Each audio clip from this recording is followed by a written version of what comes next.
Hello, welcome and thanks for joining us on this vlog. I'm just doing a brief update on something, subject that's been brought to my attention today by a couple of people I've spoken to, queries about what to do with your LinkedIn profile if you're on furlough or if you're looking for a new job or if you're working down notice or immediately available. How do you get that across to the recruiter to let them know that you're active and interested in hearing about new positions? Now, a bit of a trend I've seen from people is that they've changed the box below their name to say that they're immediately available now.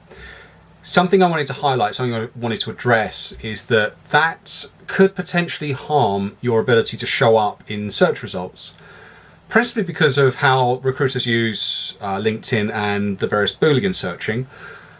LinkedIn not just looks at your job for relevance that you're currently holding and what you've filled into the career profile, but also that box below for relevance as well. And more importantly, that's often what's showing up in the search results for recruiters too. Let's say I'm running a search for marketing directors. What I typically do is go in and put in the job title I'm looking for or other relevant job titles that will hold relevance to the audience I'm trying to find. It also provides me the search result like this, and you tend to get lots and lots of marketing directors as your first result come down. The problem here you're seeing is that there's nobody that says currently available or immediately available within that search result. And the reason being is because the profiles that have had that field changed to say that are not search optimized for marketing director positions.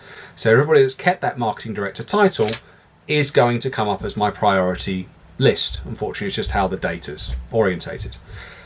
So instead, if I run a search that says immediately available, you'll see that I get a lot more profiles come up that show people that are immediately available. The problem with that is I don't know what field they're working in. It's not a very specific search, so it gives me a really broad set of results. And it's not that usable for me as a recruiter to actually go through and mine that. So we don't really use that way of searching. Instead, if you want to get that information across, keep your job title, and then you can put after the job title, immediately available from this date, and keep it in that field if you want to get it in the search result to show that you're actually immediately available. Or in the about section, in the box below that usually you talk about yourself and a bit of your profile. But also in there, it's useful for us if you've got some information there about interests, industries, fields that you want to be in, things you aspire to do, stuff like that. Just added value content within that particular space.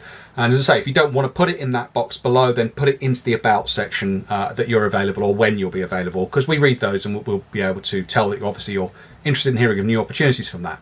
When it comes to the job title piece as well, another potentially useful thing to do is that field that isn't within your immediate job title for your role in the career history section, but the bit that goes below your name, use that for potentially roles you're aspiring to do, and make sure it's de-jargoned.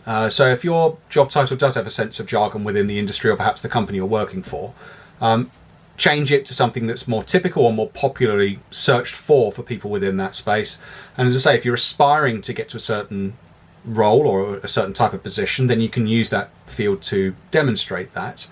But obviously when you get into the career section in the profile, just be honest about what your actual role is so that there's transparency, because that bit's effectively what your CV says. So hopefully this has been useful, hopefully given a little bit of insight into how recruiters search and use the tool, and hopefully this brings more opportunity to you. Of course, as usual, if there's something you want me to cover or something else you want me to go into some detail of, please just pop a comment down below or ping me a message and I'll help however best I can. Okay, thanks.